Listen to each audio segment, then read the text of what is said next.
Hola, buenas noches.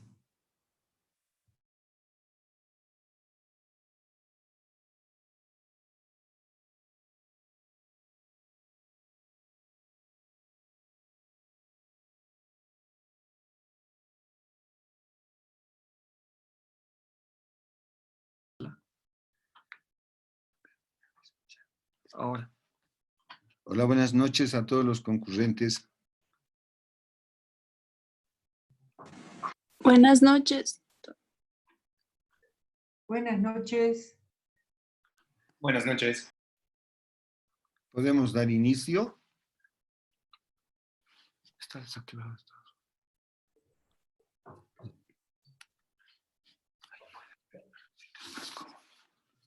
¿Puedo dar inicio? A ver, habla. Pregunta si te Hola, escuchan. ¿podemos dar inicio? Sí, adelante, doctor. Ya estamos transmitiendo. Por favor, prosiga para dar inicio al curso. Tu pantalla, para compartir tu pantalla. Para compartir mi pantalla. Ya puede compartir, doctor. Ya.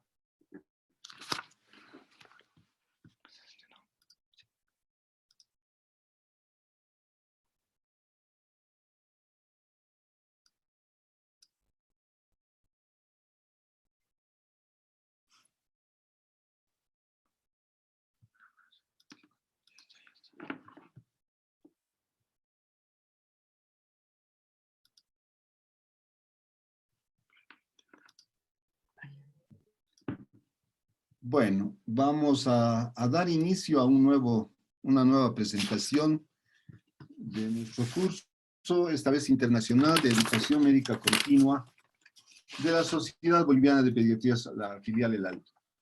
Primero que nada, agradecer al laboratorio Cinti, que gracias al apoyo que nos brindan en la parte del internet, de su plataforma, nos permite seguir adelante con este tipo de cursos. Esta vez dar la bienvenida a nuestros expositores y panelistas, entre ellos el doctor Yaquiel Osorio Alamillo. Él es médico cirujano egresado de la Facultad de Medicina de la Universidad Panamericana de la Ciudad de México. Su residencia la hizo en el Instituto Nacional de Pediatría de la Ciudad de México, subespecialidad en nutriología clínica en el Instituto Nacional de Ciencias Médicas y Nutrición Salvador Subirán, nutrición clínica en el Hospital General de México. Tiene varios cursos y pasantías realizados y así como publicaciones. Es actualmente docente de pregrado de la Facultad de Medicina de la Universidad Autónoma de México. Asimismo es ganador de varios premios en los que se destacan el mejor caso clínico en el Seminario de Salud Materna Infantil de la Universidad de Salzburgo, Colombia, y además ganador de una beca de investigación en el Instituto Nacional de Ciencias Médicas y Nutrición de Salvador Subirán. Asimismo, damos la bienvenida a la doctora Adriana Molina Rosales. Ella egresó como médico cirujano en la Universidad Mayor de San Andrés de la ciudad de La Paz, residencia en clínica pediátrica en el Hospital Materno Infantil de la Caja Nacional de Salud, su subespecialidad de gastroenterología y nutrición clínica pediátrica por la Universidad Nacional Autónoma de México y residencia médica en el Instituto Nacional de Pediatría de la Ciudad de México. Otros estudios realizados son en gerencia y servicios de salud y fundamentos de crecimiento. Actualmente es gastroenteróloga pediatra del Hospital del Niño Dr. Ovidio Aliaga Uría. Nos acompaña también esta noche como panelista la doctora Roxana Quisbé Cruz. Ella egresó de la Universidad Mayor de San Andrés. Su residencia la hizo en el Hospital del Niño Dr. Ovidio Aliaga Uría y la subespecialidad de gastroenterología y nutrición pediátrica en el Instituto Nacional de Pediatría de la Ciudad de México. Y tiene además con un diplomado en Fundamentos de Crecimiento en la Universidad Nacional Autónoma de México, realizado en el Instituto Nacional de Pediatría. Asimismo, damos la bienvenida a la doctora Mercedes Zambrana Gómez, quien hizo su licenciatura en Clínica medicina clínica, médico cirujano en la Universidad Mayor de San Andrés y la residencia en pediatría en la misma universidad. Posgrado en gastroenterología infantil, Facultad de Medicina de la Universidad de Chile, maestría en enfermedades parasitarias, Universidad de Valencia, España, y cursos de naturopatía y programa de especialidad en homeopatía de Ocho Salud en España. Bueno, entonces, dicho esto, vamos a ceder la palabra al doctor Yagiel Osorio Alamillo. Adelante, doctor.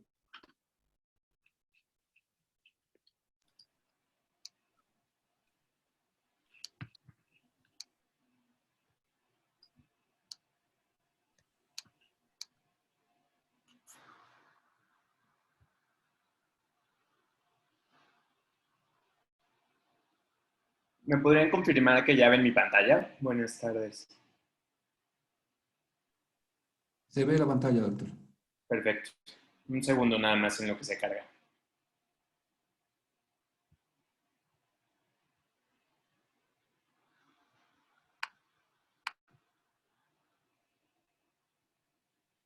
Muy bien, pues antes de empezar, muchas gracias por la presentación y muchas gracias a la Sociedad Paceña de Pediatría por la invitación a platicarles de este tema que considero muy importante y que es un tema bastante perdido en nuestra práctica pediátrica y que espero que sea de su utilidad. Entonces, el día de hoy vamos a platicar un poquito acerca del tamizaje nutricional y del soporte nutricional en general del paciente pediátrico cuando estamos hablando de un paciente hospitalizado. Y entonces, en general, cuando hablamos de una evaluación nutricional pediátrica, tenemos que hablar que una evaluación nos va a permitir evaluar esas demandas fisiológicas de energía, de macro y de micronutrientes que un paciente pediátrico va a tener y evaluar si la ingesta de nutrimentos está cubriendo esa demanda fisiológica. Cuando esta ingesta de nutrimentos está en desbalance con el uso de estos nutrimentos, vía ya sea gastrointestinal o renal, y que no se encuentren en equilibrio esta ingesta con este uso, en un organismo pediátrico, en un paciente pediátrico, se va a desarrollar un evento de malnutrición o mala nutrición. Y entonces, ¿qué es la malnutrición? Como ustedes saben, no solamente hablamos de malnutrición o mala nutrición con el tema de desnutrición. La Organización Mundial de la Salud abarca esta definición tanto en desnutrición como en cualquier desequilibrio de nutrimentos llamados micronutrientes o macronutrimentos, sobrepeso o obesidad. Y entonces, básicamente, cuando nosotros como pediatras o como profesionales de la salud nos dedicamos a cuidar a cualquier paciente, el hecho de el poder tamizar de manera temprana a un paciente nos va a permitir evitar estos eventos de malnutrición. Antes de hablarles acerca del tamizaje nutricional, quise platicarles un poquito acerca del proceso de cuidado nutricio o proceso de atención nutricional. Este es un concepto que a los médicos no nos queda tan claro a veces porque no es algo que hagamos en la práctica diaria.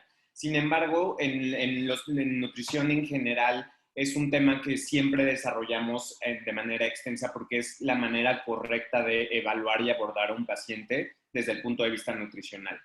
Entonces, como ustedes pueden ver en la pantalla del lado izquierdo, el primer paso en el cual empieza cualquier proceso de atención nutricional es el cribado o el tamizaje nutricional. Ahorita vamos a ver de qué se trata. Una vez que hacemos ese cribado nutricional, que debo de decirles que en la mayoría de los hospitales a nivel mundial el cribado nutricional se encuentra como un punto estratégico y un punto forzoso que deberíamos de realizar en todo paciente pediátrico hospitalizado. A partir de ese momento decidimos si ese paciente está en desnutrición o tiene riesgo de desnutrición. Y una vez que evaluamos que ese paciente tiene riesgo de desnutrición, el siguiente paso es pasar al paso 1, que es hacer una valoración del estado nutricional completa, que ahorita vamos a ver qué incluye. Posterior a esto, ya sea el pediatra o el nutriólogo o el especialista en niños que esté evaluando a ese niño, el siguiente paso que tendría que hacer con toda esta información que recaba posterior a esa valoración nutricional es identificar cuál es el problema nutricio y realizar un diagnóstico nutricional. Y con base en ese diagnóstico nutricional, como ustedes pueden ver en el mismo circuito, el paso 3 sería desarrollar una intervención nutricional. Que la intervención nutricional va a estar involucrado en la enfermera, el pediatra, el nutriólogo, pero que va a ir con base al problema inicialmente encontrado. Y una vez desarrollada esta intervención nutricional, el siguiente paso para cualquier pediatra tendría que ser monitorizar y darle seguimiento nutricional. Esto es independiente de si nuestro paciente requiere soporte nutricional oral, hablando de suplementos orales nada más, si requiere nutrición enteral o si requiere nutrición parenteral. Y entonces, como ustedes ven, si nos saltamos ese paso tan importante que es el tamizaje nutricional, ya todo este proceso de cuidado nutricio se altera. Si ese tamizaje nutricional sale positivo, y ahorita vamos a ver cuándo es positivo y cuándo es negativo y qué tipos de tamizajes vamos a utilizar, pero ya una vez que hacemos el tamizaje nutricional, el siguiente paso es hacer una evaluación nutricional completa. ¿Qué nos ayuda a hacer una evaluación nutricional? Que nos va a permitir evaluar si el equilibrio entre la ingestión de los nutrimentos y el gasto energético de nuestro individuo está en balance. Porque como ustedes lo saben y como lo platiqué al principio, cuando entra una pérdida mayor o una disminución de la ingesta, vamos a tener todos estos eventos de malnutrición. Y entonces, como ustedes pueden ver, una evaluación nutricional es muchísimo más grande que un tamizaje. Vean cómo una evaluación nutricional incluye una historia clínica, incluye mediciones antropométricas, que ahorita vamos a ver cuáles son importantes dependiendo de la edad, incluyen mediciones bioquímicas, requerimientos energéticos, evaluación si está consumiendo suficiente energía tu paciente, evaluar la composición corporal, evaluar el patrón de crecimiento y evaluar la intervención y la monitorización de nuestro paciente. Y como ustedes pueden ver, una evaluación nutricional ya es muchísimo más completa y lleva mucho más tiempo. Y entonces siempre que trato de platicar acerca o siempre que platico acerca del cribado o del tamizaje nutricional, también parte de lo que les digo es cuando ustedes hacen un cribado al ingreso del paciente, pueden llegar a ahorrarse esta evaluación nutricional si su paciente salió con un tamizaje negativo. Y también, en consecuencia, pues trabajamos de manera un poco más efectiva. Y bueno, ya una vez que hicimos el tamizaje y que hicimos la evaluación nutricional, como ustedes como pediatras saben perfectamente que nuestro objetivo va a ser llegar a un diagnóstico nutricional. Actualmente la Organización Mundial de la Salud, para hacer un diagnóstico nutricional, nos recomienda el uso de los score-zetas. Previamente utilizábamos las desviaciones estándar, previamente utilizábamos los percentiles, actualmente la recomendación es utilizar score-zetas.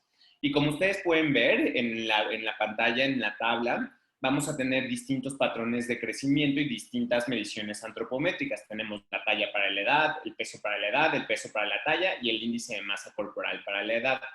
Un punto importante, y a mí se me hace mucho más sencillo utilizar score-zetas y por eso promuevo ya mucho su uso, es que vean cómo todo lo que se encuentra dentro de +1 y -1 es un estado nutricional eutrófico.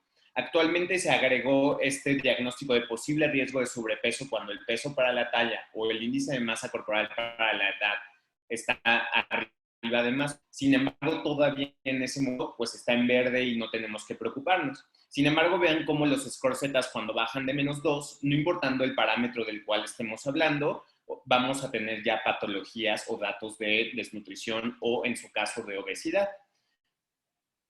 Ahora, ¿por qué tenemos que platicar acerca de la desnutrición hospitalaria?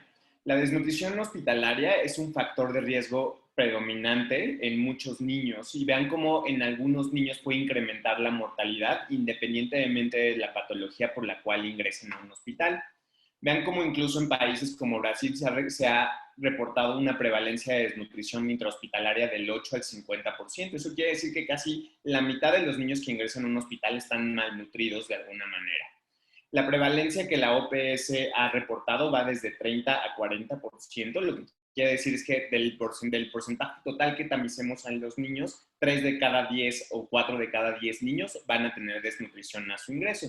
Y es por eso que tendríamos que estar prestando ya mucho más atención, no importa si nuestro paciente ingresa por dolor abdominal, por una infección de vías respiratorias superiores o por alguna cirugía programada. El estado nutricional es un paso que tendríamos que hacer durante los primeros 24 horas de la estancia hospitalaria de un paciente. Ahora, hablando de la desnutrición, vean cómo en países como México todavía la talla baja y el peso bajo tienen una prevalencia importante. En México, en la última encuesta, todavía teníamos hasta un 19.2% y hasta un 2.8% de los menores de 5 años presentaban bajo peso. E incluso hay hospitales que han hecho tamizajes de desnutrición intrahospitalaria, que obviamente es una desnutrición que es mucho más frecuente que la desnutrición que se encuentra a nivel ambulatorio. Y vean cómo este hospital a nivel intrahospitalario reportó el 78% de sus pacientes con desnutrición. Quise ver un poquito de cómo estaba la situación en Bolivia. Encontré como de los últimos datos esta encuesta de demografía y hubo varios puntos que me llamaron la atención. Punto importante número 1, vean acerca de esta tablita del Instituto Nacional de Estadística, vean cómo ellos reportan que solamente un 72% de los niños entre 1 y 5 años se encontraban con porcentajes de todos los marcadores de crecimiento, peso para la edad, talla para la edad y peso para la talla dentro de parámetros normales. Eso quiere decir que estamos hablando de casi un 28% de niños que se encuentran en niveles anormales o niveles no adecuados para su edad. Esta gráfica también me llamó mucho la atención y creo que ahorita podremos comentarlo un poco, pero vean cómo tanto la talla para la edad, el peso para la talla y el peso para la edad, la prevalencia de desnutrición incrementa muchísimo a partir de los 11 meses y es un brinco de 11% hasta 19% que hay un máximo a los 18 meses de edad en los niños bolivianos. Y esto también es importante porque vean cómo todos los parámetros están afectados en los niños a partir de los 11 meses de edad. La prevalencia de estas patologías disminuye posterior a las 24 meses, pero creo que es un escenario o un área de oportunidad que en Bolivia tendríamos que estar viendo por qué está sucediendo esto en esta etapa tan importante de crecimiento de los niños menores de 5 años. Acerca de esta tabla, que hubo varios puntos importantes, quiero que vean varios detalles al principio. Algo que me llamó mucho la atención al leer el reporte de la encuesta de demografía es que dependiendo de la lengua que tenía la mamá, los porcentajes o el estado nutricional del niño empeoraba. Y entonces encontramos como en poblaciones que hablan quechua o aymara, las prevalencias de sobrepeso, las prevalencias de desnutrición son muchísimo mayores que las mamás que hablan castellano. Esto creo que es como todo, como sucede en toda Latinoamérica, que por nivel sociocultural muchas veces el acceso a la salud o el acceso a un soporte nutricional adecuado puede afectarles. Ya ahorita lo comentaremos y ustedes me dirán sus comentarios. Y otro punto importante que me llamó la atención es que no solamente tenemos un tema de desnutrición, sino ustedes también aquí como en México, en Bolivia como en México, están teniendo un tema también con sobrepeso y obesidad. Y entonces aquí vean cómo en la ETSA del 2016 se reporta que hasta un 10% de los niños entre 2 y 5 años presentan sobrepeso y obesidad. Y entonces, ya una vez habiendo establecido qué es el tamizaje nutricional, qué es el proceso de cuidado nutricio y por qué necesitamos o la necesidad de realizar el tamizaje nutricional, vamos a platicar acerca un poquito del tamizaje en sí. Entonces, como platicamos al principio, el tamizaje es un estudio muy rápido, son estudios baratos y son estudios que en general no se necesitan hacer por una persona capacitada. Esto lo puede hacer un dietista, lo puede hacer una enfermera, lo puede hacer un pediatra, lo puede hacer un médico interno de pregrado. Y entonces de esta manera nos ayuda a que sea de muchísimo más fácil de acceso para el 100% de nuestros pacientes. Los tamizajes nutricionales nos permiten identificar a aquellos pacientes que tengan desnutrición o que tengan riesgo de desnutrición al momento de que por su pie ponen pie adentro del hospital. Y además nos permite prevenir problemas relacionados con la nutrición. En mi experiencia muchas veces sucede que los niños, independientemente de la patología que lleguen, no llegan a nutrición hasta que tienen un escenario severo de desnutrición o de obesidad. Si el niño se encuentra probablemente entre las más menos 2 desviaciones estándar o score zetas, ese niño raramente es evaluado por un nutriólogo especialista. Y entonces esto nos permite que independientemente del score Z, si ese niño por la patología de ingreso ustedes creen que puede desnutrirse, desde ese momento vamos a ser un poquito más cuidadosos e intensivos con su soporte nutricional.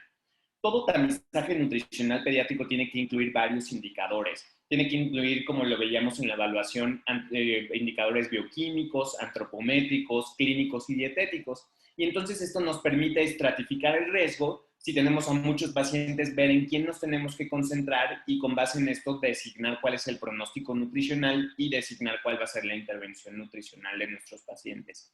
Según la ESPEN, hay varios puntos que tiene que contener un tamizaje nutricional y esto incluye siempre una correcta medición del peso y la talla, una evaluación de si ha tenido pérdida de peso el paciente o si ha tenido disminución en la ingesta en los últimos meses. Para platicarles acerca de tamizajes, y ya entramos a un campo que probablemente no es conocido por todos, son la cantidad de tamizajes nutricionales. Cuando uno se pone a evaluar cómo se tratan a los adultos de los niños desde el punto de vista nutricional, es un mundo completamente distinto. Y como ustedes saben, la nutrición en los niños es casi el 70-80% de que a ese niño le vaya bien o le vaya mal, ¿no? Entonces, creo que como pediatras nos está haciendo falta en todos los hospitales la aplicación de tamizajes de manera generalizada. Quise presentarles aquí varios tamizajes para que los conozcan. Un punto importante aquí es que no todos se adaptan a todas las poblaciones y creo que ustedes tienen que designar qué tipo de tamizaje nutricional. Sin embargo, quería compartirles todas las opciones para que ustedes las exploren y vean cuáles son las más aplicables a la clínica o al hospital en el que ustedes trabajen. Vean cómo tenemos el PMST, el PNRS, el PNST, el algoritmo IMSI. Todos estos evalúan distintos puntos, pero como ustedes pueden ver, no todos evalúan toda esta parte de los puntos que la Sociedad Europea de Nutrición recomienda. Estos tres son mis favoritos. Tenemos el PIMS, que es el Pediatric York Hill Malnutrition Score. Vean cómo este tamizaje incluye el índice de masa corporal, el cambio de peso, si el paciente ha tenido cambios en la ingesta, si ha tenido cambios en el apetito. Después tenemos el Strong Kids, que es un tamizaje que se desarrolló para niños hospitalizados. Vean cómo esta no incluye el índice de masa corporal, pero incluye los otros parámetros. Y el último del cual les voy a hablar un poquito más es el STAMP, que es el Screening Tool for the Assessment of Malnutrition.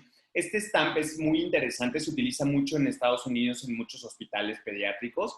Y este tamizaje, desde mi punto de vista, es uno de los tamizajes que nos permite identificar la desnutrición o el paciente con riesgo de desnutrición de manera muy temprana. Vamos a concentrarnos un poquito en STAMP porque la experiencia es más amplia en STAMP en pediatría y porque ahorita les voy a compartir un estudio que hicimos en nuestro hospital y que vamos a ver cómo STAMP puede funcionar como un excelente tamizaje nutricional y ahorita se los enseñaré el cómo se hace. Ahora, acerca del STAMP, obviamente todos estos tamizajes se tienen que estandarizar en la población en la que estemos trabajando. Y aquí solo les quise compartir una tabla de evidencias de 5 artículos en los cuales se validó el STAMP y se vio que tiene una sensibilidad y una especificidad para detectar al niño con desnutrición o con riesgo de desnutrición bastante buena. El STAMP puede ser una excelente herramienta de tamizaje nutricional ya que es muy rápida y fácil de usar. No requiere un entrenamiento nutricional o una capacitación como tal. Cumple con todos los requerimientos cuales les da con la asociación con ESPEN y incluye el retamizaje, que ahorita vamos a ver de qué se trata. Y entonces cuando tenemos un STAMP o cuando queremos hacer un STAMP, básicamente vamos a tener varios pasos. El primer paso es ya teniendo a nuestro paciente hospitalizado, el que tenga la función de realizar el tamizaje va a hacer estas preguntas y esta evaluación. La primera parte es el diagnóstico. Si lo que tenemos que hacernos es la pregunta si ese diagnóstico por el cual el paciente ingresa tiene o va a llevar al paciente a alguna complicación nutricional. No es lo mismo que un paciente entre por una apendicitis complicada, que va a terminar con un estómago de alto gasto probablemente y que va a permanecer en ayuno muchos días, versus probablemente un niño que ingrese para una cirugía programada. Entonces, con base en esta estratificación, nosotros vamos a darle de 0 a 3 puntos. El segundo punto o el segundo paso de STAMP es realizar una evaluación de la ingesta nutrimental. Vean ustedes cómo podemos preguntar al paciente o al familiar del paciente si el niño no está comiendo nada, si el niño no está tolerando nada o si recientemente ha disminuido su ingesta o que no ha cambiado y su alimentación es completamente correcta. Podría sonar muy subjetivo, pero recuerden que un tamizaje nos ayuda a detectar la mayor cantidad de pacientes posibles y ya en la evaluación nutricional decidiremos si ese paciente tiene o no tiene un problema. En base o con base a la ingesta nutrimental también asignaremos un puntaje. Y por último, en el paso 3, vamos a utilizar las gráficas de crecimiento. Obviamente somos pediatras y no nos podemos olvidar nunca de esas gráficas de crecimiento. Con estas gráficas podemos designar con base al percentil o al score Z en el cual se encuentra el paciente o si ha tenido algún movimiento en este tema, si necesita un soporte nutricional ese paciente. Y con base en este puntaje sumamos estos puntos y decidimos si el riesgo es elevado, si es medio o es bajo. Si es elevado, interconsultamos al nutriólogo y empezamos monitorización del plan nutricio, o si es medio o bajo, estamos retamizando cada 3 a 7 días para evaluar si ese paciente requiere más soporte nutricional. Este es el folleto que nosotros hacemos, con el cual el que aplica el tamizaje nutricional hace el punteo, y con base en esto vean cómo este paciente, si permanece hospitalizado, se hace un segundo, tercer y cuarto tamizaje dependiendo de esto. Hablando rápidamente acerca de este estudio que nosotros hicimos, fue un estudio transversal que realizamos el año pasado. Quisimos estandarizar este tamizaje en población mexicana. Básicamente lo que hicimos es valoraciones nutricionales completas en los niños, los analizamos por composición corporal y les hicimos un tamizaje nutricional. Y en este estudio lo que quisimos analizar fue qué sensibilidad y qué especificidad tenía STAMP para detectar desnutrición en los niños mexicanos. Incluimos a 300 pacientes hospitalizados. En las gráficas pueden ver el número y la distribución por edad y por género en los niños.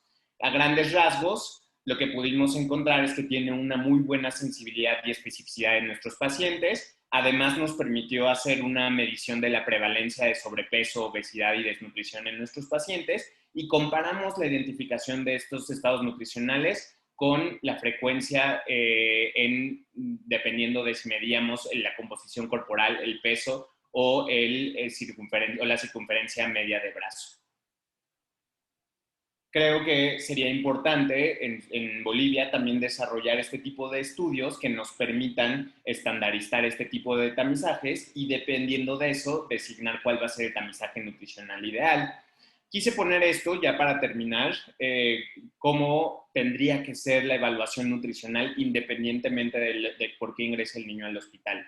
El 100% de los niños en cualquier hospital tendría que ser tamizado nutricionalmente durante las primeras 24 horas de ingreso. Si tiene desnutrición severa, evaluarlo o hacer tamizaje de riesgo de síndrome de la alimentación, junto con una evaluación del estado de hidratación. Y con esto llegar a un diagnóstico de desnutrición primaria, secundaria o paciente eutrófico y con base a esto de diseñar y intervenir de la manera adecuada. Para terminar, como conclusiones, lo que les podría compartir o los mensajes que me gustaría que se llevaran a casa es que el tamizaje nutricional es una excelente herramienta que nos puede permitir mejorar el pronóstico médico y nutricional de nuestros pacientes pediátricos. Una evaluación temprana y una intervención nutricional temprana no solamente permite que el paciente esté mejor nutrido, sino permite que el pronóstico de nuestro paciente, independientemente de la patología por la que haya llegado, sea muchísimo mejor. Y obviamente el paciente más nutrido o mejor nutrido va al hospital, se va a infectar menos y vamos a disminuir los costos intrahospitalarios. Y por último, la desnutrición hospitalaria es una comorbilidad que frecuentemente no la vemos porque nos concentramos en las patologías agudas por las cuales llega el paciente. Y entonces el tamizarlos nos puede hacer un recordatorio diario del por qué tenemos que hacer un tamizaje nutricional. Muchas gracias por escucharme y estoy abierto a sus comentarios. Muchas gracias, doctor. Muy brillante su exposición. Gracias. Ahora, por favor, las preguntas para el final de la participación de todos los panelistas. Por favor, vayan tomando nota de las preguntas. A continuación, entonces, la presentamos a la doctora Adriana Molina. Por favor, doctora, si tiene usted algún comentario acerca de este tamizaje, el screening nutricional sobre todo los instrumentos que se han creado y que se están utilizando, la experiencia que usted nos puede proporcionar. Adelante, doctora. Buenas noches. Felicitar a Yael por la presentación, agradecerle por la participación, ¿no?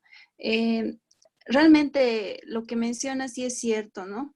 No existen actualmente validadas, ¿no? Estas escalas para tamiz de riesgo nutricional en los hospitales, ¿no?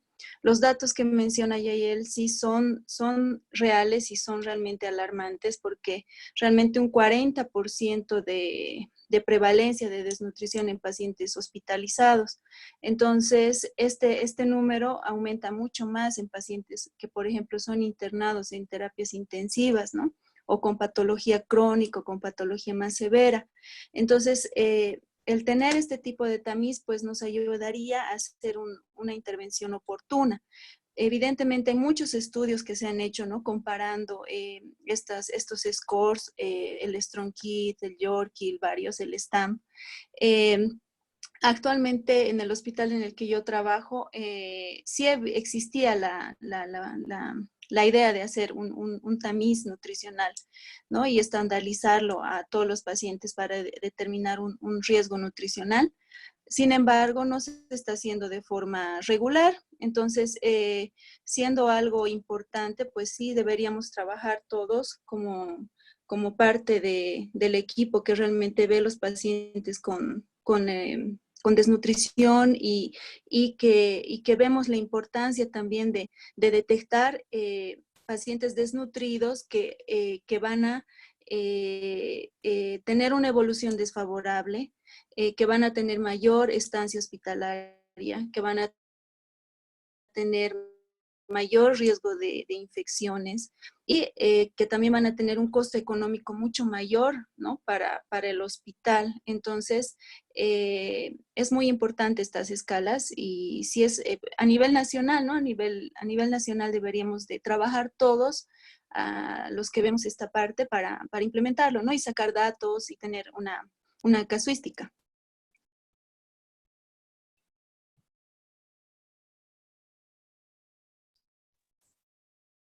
Gracias, doctora.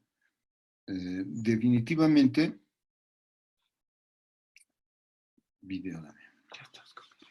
definitivamente nos haría falta en Bolivia implementar como estrategia, digamos, del control de la nutrición, sobre todo de los niños hospitalizados, para ver el estado nutricional y las posibilidades que tiene de recuperarse en el menor tiempo posible, o si su enfermedad por la que está internado va a hacer de que su proceso se prolongue más y su estadía se prolongue más en el hospital.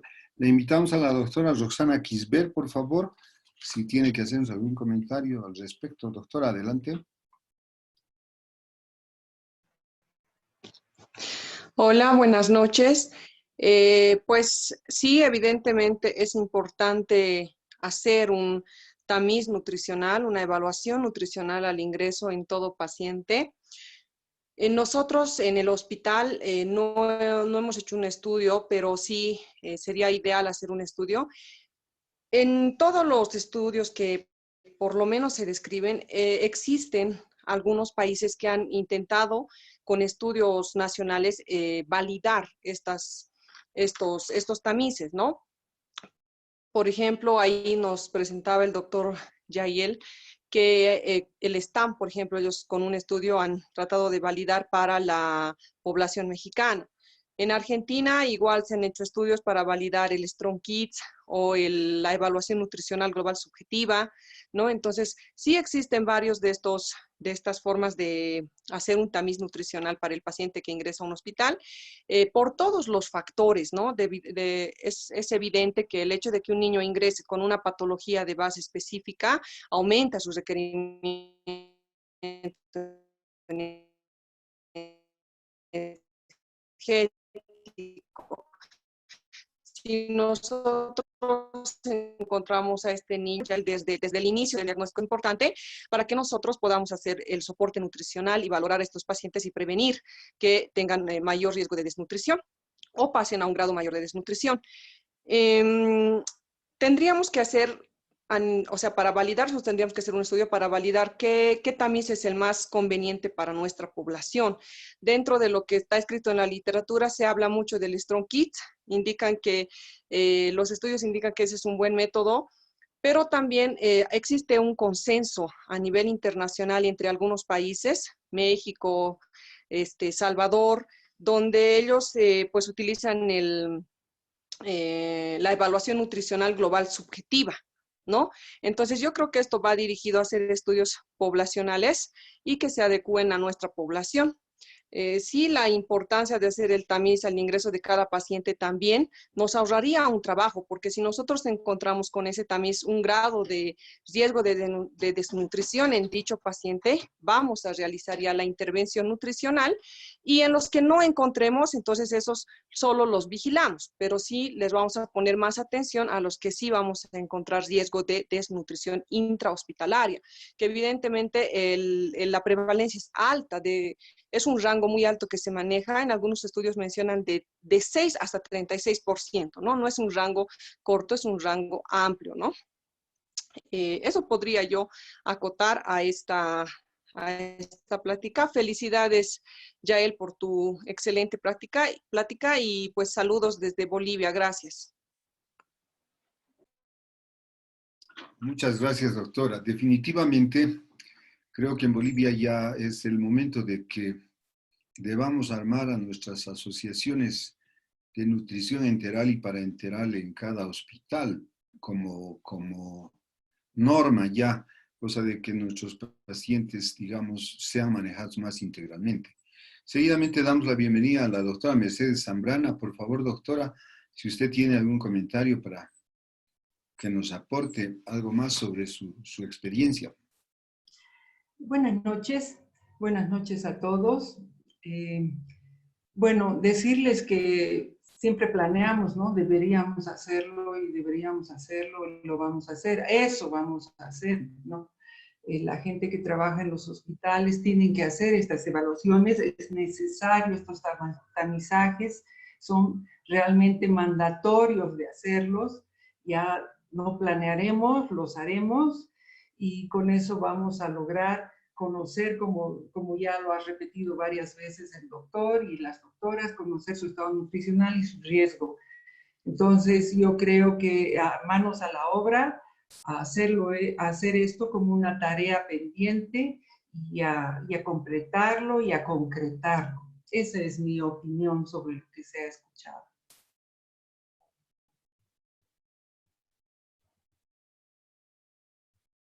¿Está todo bien? ¿Se escucha? Adelante, doctora, continúe, por favor. Bueno, eso sería todo, doctor Bellido. Sería eso todo, que dejemos de planear cosas y empecemos a ejecutarlas, así como una tarea, una tarea urgente, hacer las cosas de tamizaje y todo lo que se ha comentado. Tiene toda la razón, doctora. En principio, tal vez valdría la pena primero, como decía la doctora Gisbert, seleccionar el instrumento que vamos a utilizar.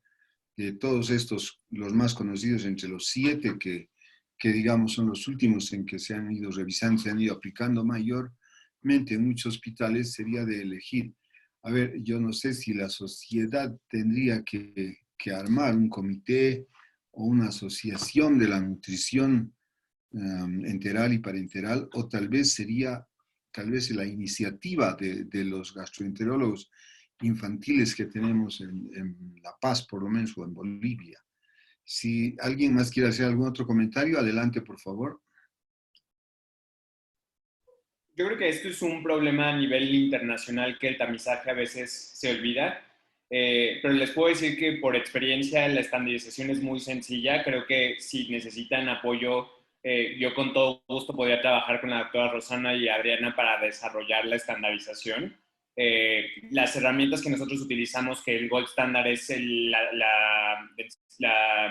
DEXA o la composición corporal, nosotros utilizamos el RJL, se consigue de manera muy sencilla y realmente es algún nutriólogo o algún pediatra que esté interesado en esto, pero creo que puede generar grandes cambios en el pronóstico médico-nutricional de los niños el empezar a hacer este tipo de intervenciones. Sí, la palabra tiene que hacerse en todos los hospitales, pues, tiene que hacerse en todos los hospitales y como usted mencionó, cualquiera está capacitado de hacerlo, la enfermera, el médico especialista, el médico general, y tiene que empezarse a hacer las cosas para poder, bueno, seguir trabajando en eso, ¿no?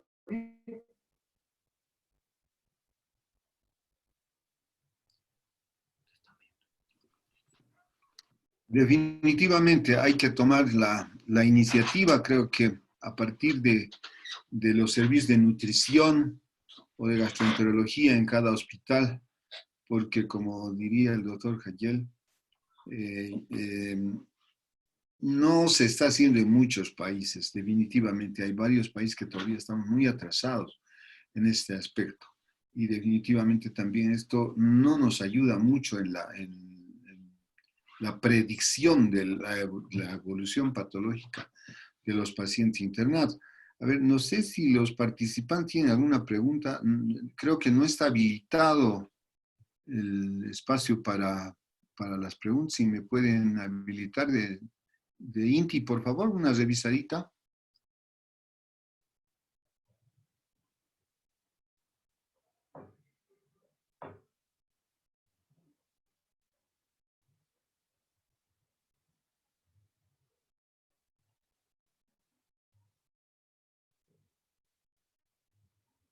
Ahora sí, léela.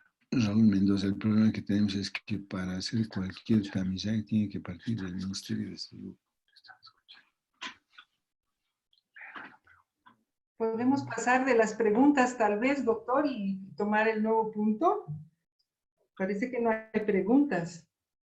Sí, el comentario que hace el doctor Mendoza, que el problema que tenemos es que esperamos que cualquier tamizaje sea a partir del Ministerio de Salud, pero eso vemos que nunca va a pasar. Creo que cada hospital va a tener que organizarse, o tal vez como sociedad de pediatría tendríamos que convocar a los nutriólogos o nutricionistas o gastroenterólogos para que se tome la iniciativa, porque como dice el doctor, el ministerio va a tardar muchísimo en tomar conducta a este respecto. Podemos seguir, doctor Bellido. Sí, presidente. ¿Aló? Sí. Bueno, acotando un poco a esto también, si bien este tamiz pues es muy importante, a partir de este tamiz pues nosotros podemos también obviamente identificar los factores de riesgo y a partir de esto diseñar, ¿no?, un plan nutricional o un soporte nutricional en los niños hospitalizados. Este soporte, pues básicamente nosotros partimos sobre si la vía enteral está íntegra, está expedita o si se puede utilizar para poder alimentar a estos niños. Entonces, hacer esto de forma sistemática, empezando desde el tamiz y la intervención nutricional y el soporte, pues sí nos va a favorecer, nos va a familiarizar y vamos a evitar muchas veces eventos de desnutrición intrahospitalaria que los vemos frecuentemente. Entonces, el soporte nutricional se haría a partir de si la vía enteral está íntegra o está expedita o si ese intestino está realmente absorbiendo todo lo que le queremos ofrecer y la funcionalidad gastrointestinal, ¿no? Y si esta no estaría o tenemos otro tipo de contraindicaciones, pues está la nutrición parenteral, ¿no? Entonces tenemos pues dos grandes ramas, dos grandes herramientas, que es la nutrición enteral y parenteral.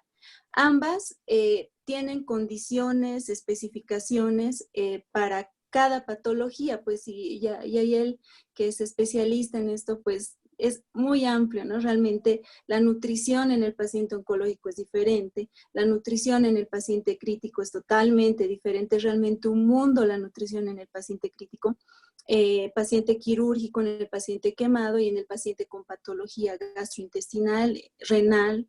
Entonces es realmente un tema muy amplio, ¿no? Pero quizás conocer estas guías y conocer la parte grande, pues para todos los pediatras que trabajamos, ¿no? a nivel hospitalario nos va a ayudar. Revisando también esta parte del soporte, hay unas guías que se han publicado en la ASPEN, que no son muy antiguas, ¿no? Sin embargo, me parece un estándar muy interesante, ¿no?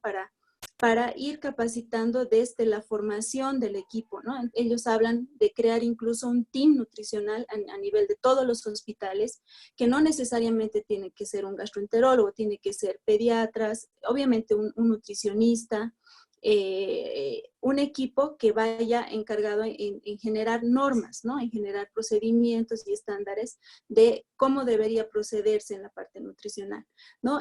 Una vez desarrollado esto, pues generar protocolos de nutrición enteral, nutrición parenteral y aplicar algoritmos, ¿no? Algoritmos de un planteamiento nutricional que debería hacerse de forma protocolizada, ¿no? Entonces, este soporte nutricional planteado por la ASPEN sí me parece muy interesante para analizarlo a nivel hospitalario y como menciono, pues la intervención nutricional es realmente muy amplia, ¿no? O sea, realmente cada caso particular es un mundo, es quizás una charla, ¿no?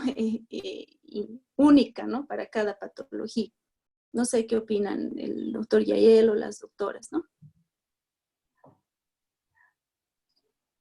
Sí, aquí creo que sin duda alguna la nutrición va a depender de cada paciente que estemos viendo, pero como tú comentas, el inicio siempre está en el tamizaje nutricional. No importa si seamos especialistas en alergias alimentarias o seamos especialistas en nutrición en paciente crítico, si ese paciente no fue tamizado en su momento adecuado, si no se fue diagnosticado, le va a ir muchísimo peor que si hubiera tenido ese soporte nutricional independientemente del manejo de la patología de base.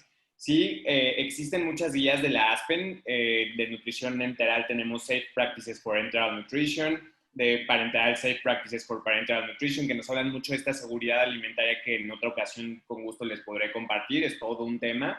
Sin embargo, sí, todas estas intervenciones nutricionales tienen que incluir la seguridad en la alimentación de nuestro paciente y como comenta la doctora Adriana, pues siempre evaluar si ese paciente requiere soporte nutricio vía oral, vía enteral o vía parenteral. Algo también que hay que considerar es que un paciente internado no siempre tiene que ser un lactantito, de cualquier edad sabemos, en la edad pediátrica, digamos, aparte de su enfermedad de base, ¿no? Que es un niño enfermito de tal o cual cosa, también tiene mucho que ver el tratamiento que está recibiendo, ¿no ven? Entonces, por ejemplo, si estás recibiendo antiinflamatorios, corticoides, entonces le provoca lesiones en su tubo digestivo, si está recibiendo antibióticos, quién sabe, antibióticos de tercera generación o muy fuertes, como queramos llamarlos, también le provoca un problema serio en su flora microbiana y entonces todo eso hace que el pequeño tenga sobre riesgo también, ¿no? Empezar a hacerles tratamientos al lado, ¿no? Al lado de su tratamiento de enfermedad de base, al tratamiento de que pueda sobrellevar nuestros nuevos enfrentamientos, digamos, ante los medicamentos.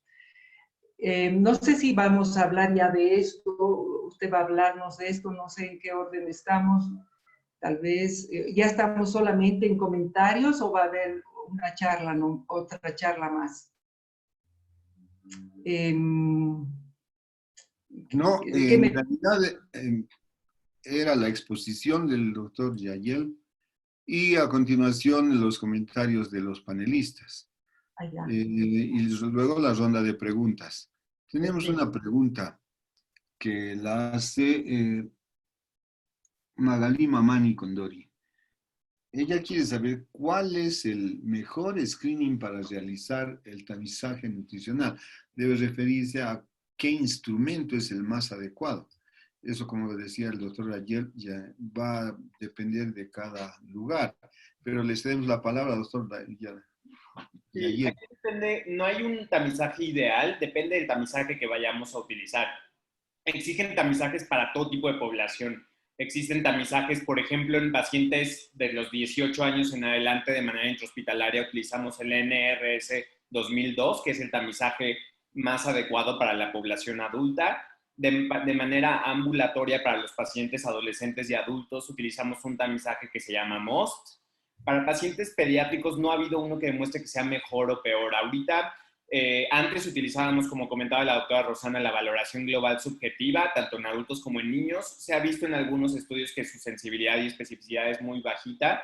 Y entonces ahorita estamos tratando de valorar si Strong Kids o si son las mejores opciones para población pediátrica. Pero todo esto va a depender, como comentábamos hace ratito, de la población que estemos atendiendo, de si es intra o extra hospitalaria y de la patología que estemos atendiendo. Pero creo que el mejor paso que tendríamos que hacer es empezar a estandarizar en cada país estos tamizajes y, como comentaba la doctora Mercedes, hacerlo. No les prometo que no se necesitan ni muchos recursos, nada más se necesita recurso de personal, se requieren ganas, pero les prometo que va a ser una mega ventaja en los niños el hecho de poder hacer un diagnóstico temprano. Gracias, doctor. Tal vez, en términos generales, definir que todos los screenings o las herramientas diseñadas para hacer un tamizaje que incluyan el índice de masa corporal no nos ayuden mucho en los niños, sobre todo lactantes, los niños menores. No nos va a ayudar mucho porque el índice de masa corporal no es definitivo a esta edad. ¿Qué le parece a usted, doctor, este comentario?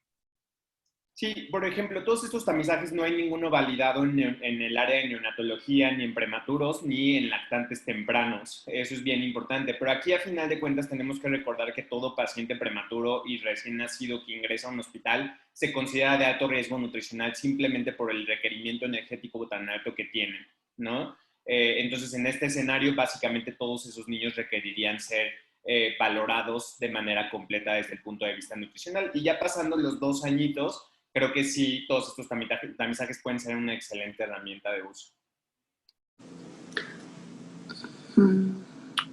Doctor, bueno, respecto a la pregunta, tal vez para acotar, pues realmente sí, como dice Yael, se han hecho varios estudios, ¿no? En varios países donde han intentado estandarizar, pero en México igual hay un estudio en el Instituto Nacional de Pediatría, donde han intentado hacer una comparación entre la especificidad y sensibilidad de estos métodos, ¿no? Pues realmente no hay un estándar, porque estos estudios tienen ventajas y desventajas, ¿no? Un estudio tiene una ventaja y el otro no. Sin embargo, quizás el STAMP y el Strong Kids, ¿no? Serían muy útiles, que abarcan rangos de edades hasta los 16 años. Quizás el Strong Kid es un poco más subjetivo, ¿no? Porque incluso el Strong Kid te evalúa 4 parámetros y el STAMP 5 parámetros, ¿no? Algo interesante del STAMP también es que te da, de acuerdo al alto o al medio o al bajo riesgo, una conducta, ¿no? Y te da los parámetros y los tiempos en que vas a volver a valorar. Entonces, ese seguimiento sí se hace mucho más estrecho. El Strong Kid sí es uno de sus parámetros, es subjetivo. Sin embargo, es un método mucho más práctico, ¿no? Y más rápido de hacerlo. Entonces, esa es una de sus ventajas. Pero como mencionan, realmente cada hospital, ¿no? A nivel nacional, pues debería incluso comparar ambos métodos, ¿no? Y ver, estandarizar estos métodos para cada población. Hola, buenas noches. La verdad es que sí existen muchos estudios que nos hablan de estos instrumentos para tamizaje neonatal, para tamizaje nutricional, y la mayoría pues son a partir del año de edad, ¿no? Como decía ya, a partir del año de edad hasta los 18 años en algunos casos. Se han hecho estudios metaanálisis donde se ha tratado de comparar la sensibilidad, especificidad, ventajas, desventajas de estos estudios y en general, como yo también coincido con la opinión en general, lo que se ha visto que el Strong Kids y el STAM estarían como dos instrumentos de mayor beneficio. Si se empezara a utilizar esto, obviamente se tiene que hacer con uno de estos dos para no utilizar el restante que hay, para luego comparar y ver cuál es el más apropiado a nuestra población, ¿no? Entonces son subjetivos, no es totalmente uno sí tiene parámetros de índice y esto, pero el otro es subjetivo. Entonces se tiene que hacer una buena evaluación, sacar el puntaje, ver el grado y de acuerdo a eso evaluar. Y dependiendo de hacer uno o el otro instrumento, dependiendo de cuál utilicemos, podemos llegar a estandarizar y ver cuál se aplica más a nuestra población, ¿no? Entonces tal vez sería empezar por ahí. Un comentario, por favor. Yo creo que si se empieza a hacer este tamizaje, no sé qué opina, doctor, si tiene que ser uno que se aplique a la población o es general el tamizaje adaptable a cualquier población. ¿Qué me puede contestar a eso?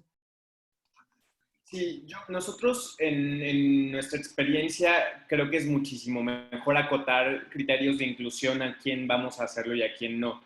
En específico, en estos dos tamizajes de STAMP y Strong Kids tendrían que ser en pacientes hospitalizados y tendrían que ser pacientes que se encuentren entre el año y medio, 2 años, hasta los 16, 17 años, ¿no? Ya a partir de las otras edades sería evaluar algún otro tipo de tamizaje. Hay algunos otros tamizajes que de manera ambulatoria, por ejemplo, lo podemos hacer en el consultorio, pero son completamente distintos porque no son tan completos. A final de cuentas, creo que de manera intrahospitalaria, al ser la prevalencia de nutrición muchísimo más alta, es muchísimo más importante desarrollarlo en este grupo de población. Gracias, doctor.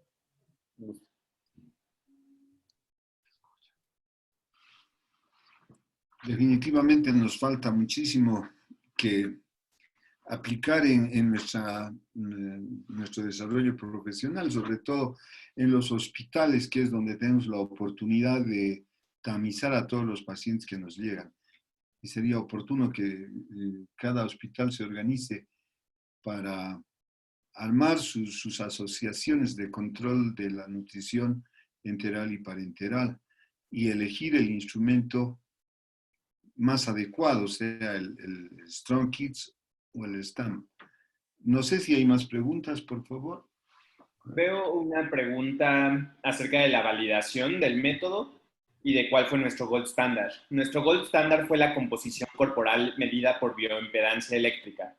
Entonces hacíamos una evaluación, lo que hacíamos es que el mismo niño era valorado por una nutricionista. La nutricionista hacía la evaluación completa y hacía la evaluación de la composición corporal. Obviamente la composición corporal va a ser nuestro gold standard porque nos va a definir la masa libre de grasa, la masa grasa, toda la masa, el porcentaje de agua corporal total. Y con base en esto y en los estándares ideales por cada edad, nosotros lo comparamos contra la evaluación del especialista en nutrición.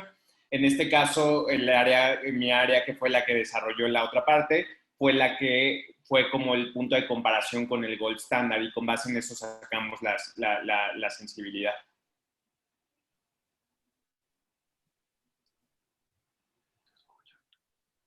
Si no hay más comentarios, entonces vamos a agradecerle infinitamente al doctor Yagiel, que nos ha aportado su experiencia, a las panelistas también. Muchísimas gracias, gracias al apoyo de todos ustedes. Es que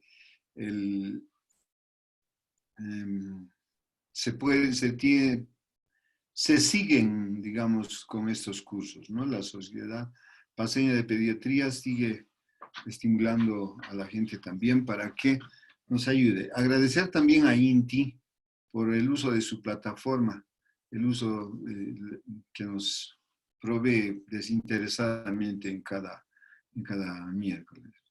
No sé si tiene algún otro comentario, si no tendríamos que cerrar ya el curso. Reiterando a los colegas pediatras que si quieren inscribirse a la sociedad o algunos que tienen que actualizar su documentación, por favor, no duden, llaman a la secretaría y recuperan los parámetros que se necesitan para volver a ser socio. Gracias, doctor. Gracias a doctoras, por favor. Buenas noches. Gracias, Cintia. Muy buenas noches. Buenas noches, doctor. Gracias, gracias. Hasta luego. Muchas Saludos, gracias. Yayel, hasta México. Saludos, un gusto verlas a todos. Hasta luego. Hasta luego, Yadiel. Mucho gusto. Buenas noches. gracias. Saludos, Yael. Todos, Hasta bonita México. noche. Hasta luego.